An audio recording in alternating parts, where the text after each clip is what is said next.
Untuk bab pertama, hosting dan control panel. Untuk pelajaran administrasi sistem jaringan. Untuk materinya, kalian dengarkan video ini dengan baik-baik.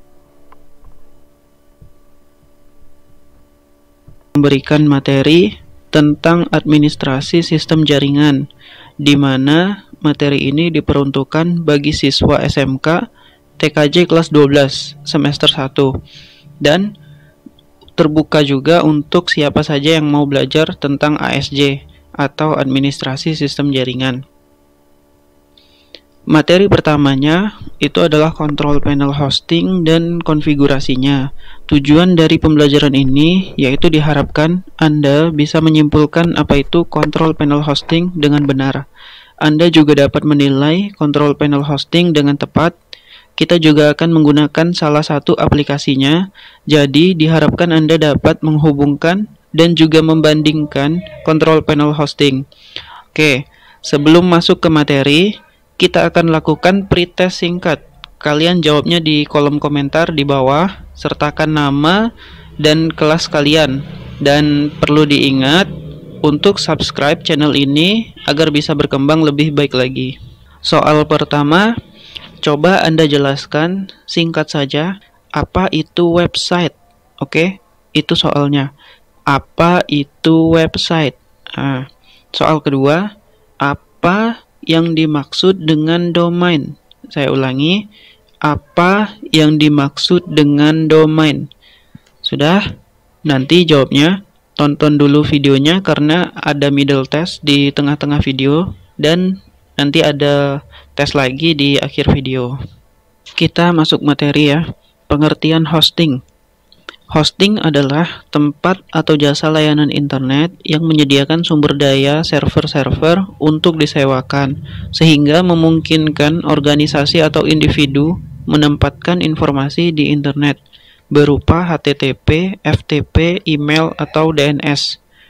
Jadi intinya hosting itu adalah jasa layanan internet, ya. Kemudian layanannya apa? Yaitu HTTP, FTP, email, atau DNS. Server hosting terdiri dari gabungan server-server atau sebuah server yang terhubung dengan jaringan internet berkecepatan tinggi dengan IP public. Nah, kuncinya ada di IP public ini ya. Jadi setiap website itu dia ada satu IP public gitu ya. IP public ini dapatnya dari mana? Belinya itu dari mana? ISP ya. ISP itu penyedia layanan seperti Telkom dan lain-lain ya. Kalau nggak bisa beli IP public, kita gunakan IP lokal. IP lokal ini cuman bisa diakses oleh komputer kita ya, atau komputer lain yang langsung terhubung dengan komputer kita. Kalau public ini artinya kita bisa mengaksesnya melalui internet ya, melalui WAN, sedangkan lokal itu bisa jadi hanya LAN saja gitu. Kemudian di sini ada share hosting, adalah menggunakan server hosting bersama-sama dengan pengguna lain. Satu server dipergunakan oleh lebih dari satu nama domain. Artinya, dalam satu server tersebut terdapat beberapa account yang dibedakan antara account satu dan lainnya dengan username dan password. Gambarannya itu satu komputer digunakan oleh beberapa user. Nah, komputer itu hanya menyediakan layanan, tapi bisa diakses banyak user-user gitu ya. Banyak penyedianya di internet, tapi berbayar. Kemudian VPS, Virtual Private Server.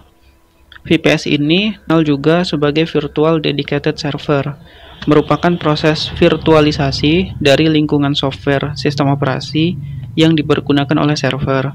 Karena lingkungan ini merupakan lingkungan virtual, hal tersebut memungkinkan untuk menginstal sistem operasi yang dapat berjalan di atas sistem operasi lain. Nah, maksudnya itu apa?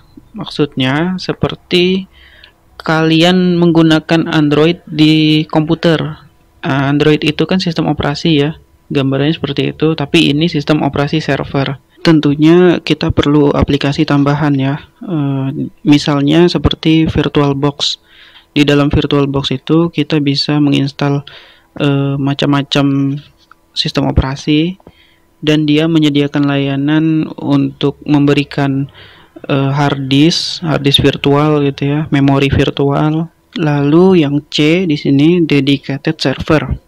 Dedicated server ini penggunaannya itu lebih besar ya daripada yang sebelum-sebelumnya tadi. Dalam hal ini penyedia server itu ditanggung oleh perusahaan hosting yang biasanya dengan vendor ya. Di sini yang dimaksud dedicated itu berarti servernya itu dikhususkan. Dia biasanya nggak pakai monitor, hanya perangkat saja yang isinya itu bisa dimasukkan slot hard disk yang bertera-tera, kemudian memori yang bergiga-giga, dan diletakkan di sebuah rak, dilengkapi dengan AC. Biasanya AC-nya itu ada 4, dimana dari bawah itu juga ada ventilasi untuk pendingin. Yang jelas server yang dedicated seperti ini dia harus dimonitor dengan WiFi 24 dengan CCTV 24 jam, dan kondisinya itu secara intensif ya, diperhatikan suhunya, kelembabannya ya. Ini biasanya perusahaan-perusahaan besar yang menggunakan. Terus yang D, colocation server. Di sini penjelasannya adalah layanan penyewaan tempat untuk meletakkan server yang dipergunakan untuk hosting. Server disediakan oleh pelanggan yang biasanya bekerja sama dengan vendor. Nah, yang dimaksud itu adalah penempatannya ya. Penempatannya itu biasanya di daerah yang jarang gempa, jarang bencana alam ya, seperti banjir segala macam ya. Jadi server itu kalau diletakkan di gedung itu biasanya di lantai 2, bukan di lantai 1. Atau jangan di lantai atas. Kalau di lantai atas itu kemungkinannya akan panas ya. Kalau di lantai 1 atau ground itu dia akan, kalau ada banjir atau gempa runtuh gitu ya, itu maka servernya ada kerusakan. Oke ya, kita lanjut. Ini ada control panel hosting. Nah, control panel hosting itu kita ambil poinnya, yaitu ada pada di panel. Panel ini berarti antarmuka ya, di sini interface bagi user untuk mengontrol hosting itu sendiri. Nah, jadi kita disediakan oleh aplikasi itu icon-icon yang bisa kita pilih, seperti untuk migrasi server gitu ya, untuk pengalihan dan segala macam ya, untuk pembuatan nama domain dan macam-macam lainnya. Jadi kita hanya klik-klik gitu, klik buat gitu, nggak harus ngoding, dia sudah disediakan aplikasinya sendiri. Oke ya, lanjut ke bawah. Di sini ada tips memilih control panel, ada 4 poinnya. Yang pertama, pilih dengan menggunakan sedikit memori, sesuaikan dengan kebutuhan. Di sini bukan serta-merta ya menggunakan sedikit memori itu, namun kita sesuaikan dengan kebutuhan kita. Misalnya kita hanya menggunakan layanan FTP, File Transfer Protocol, jadi kita hanya menggunakan satu layanan saja, jadi memorinya itu memang dicukupkan saja untuk transfer file gitu ya. Kalau filenya tidak besar gitu kan, mubazir untuk penggunaan memorinya, dan di situ ada biayanya ya, seperti poin D itu ya. Tapi kita ke poin yang kedua dulu, user friendly. Maksudnya apa? Seperti yang sebelumnya tadi, control panel ada icon-iconnya yang bisa kita pilih di situ ya.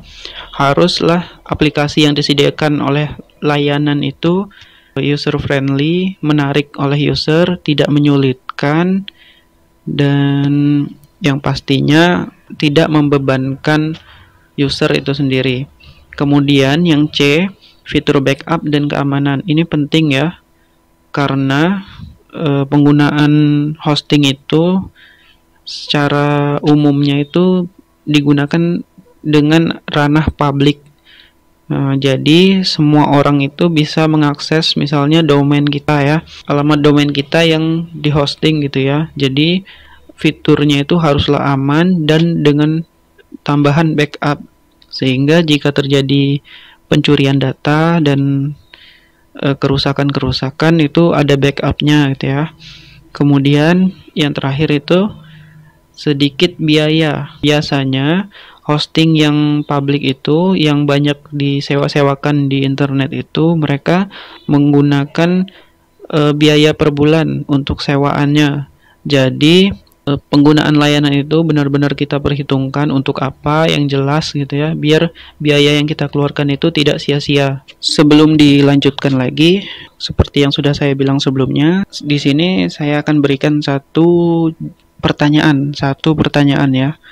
Jawabnya juga sama di kolom komentar, dilanjutkan ya, berarti ini soal ketiga. Soalnya itu adalah jelaskan singkat apa yang dimaksud dengan hosting dan control panel.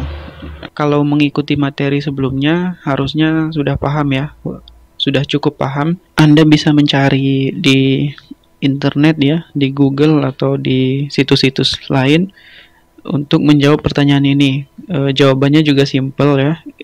Ini soal ketiga. Oke, setelah itu kita lanjutkan lagi. Di sini hosting panel EHCP di Ubuntu server ya. Asalnya dia itu bawaan dari sistem operasi Linux dan kita akan coba konfigurasinya di Ubuntu nanti. EHCP itu atau lebih dikenal dengan Easy Hosting Control Panel, yaitu Web Hosting Control Panel. Hosting ini gratis yang dibuat untuk sistem operasi Linux. Jadi dia ini adalah aplikasi ya yang menyediakan layanan-layanan seperti yang dijelaskan sebelumnya tadi ya. Layanan FTP, layanan domain, DNS gitu ya. Dia menyediakan dan ini gratis. Nah, kuncinya yang tadi gratis itu layanan dari aplikasi ini saja. Sedangkan untuk IP-nya kita membutuhkan IP dan kebutuhan itu harus ini ya, membeli ya. Oke, kita lanjut ke proses instalasi ya. Di sini saya jelaskan dulu kebutuhannya itu. Yang pertama PC server, kemudian OS Linux. Di sini baru diinstal. Yang sudah lama diinstal juga tidak masalah. Kemudian EHCP installer. Karena poinnya itu kita akan menginstal EHCP ini. Untuk PC-nya itu sendiri, karena kita masih belajar, jadi gunakan saja laptop kalian masing-masing atau komputer kalian masing-masing. Kita akan menggunakan VirtualBox ya. Jadi tidak harus menginstal secara langsung ke hard disk, kita hanya menggunakan sisi virtualnya. Nah, sampai di sini saya akan berikan pertanyaan, yaitu tes singkat dari tes-tes sebelumnya. Jadi ini adalah soal kelima ya. Masih ingat ya? Kalian jawabnya itu di kolom komentar. Jadi urutkan saja 1 sampai 5. Jangan lupa kasih nama dan kelas kalian.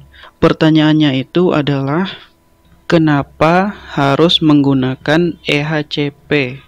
Oke ya, itu pertanyaannya.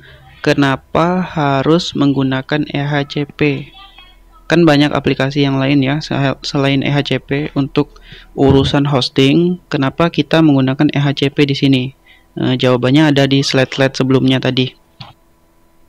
Itu pertanyaan singkat yang harus kalian jawab di kolom komentar. Nanti saya cek satu persatu. Nah, kemudian kalian akan saya berikan tugas pertemuan ya. Tugasnya itu bisa kalian download di deskripsi di bawah, ada linknya saya kasih. Kemudian setelah kalian jawabnya di kertas ya, di buku kalian. Kemudian kalian foto, kalian kirimkan ke saya. Jangan lupa kasih nama, kelas ya. Kalian kirim ke saya melalui alamat website ini. Di sini kalian upload berkas gitu ya. Yang kurang paham silahkan tanya, bisa lewat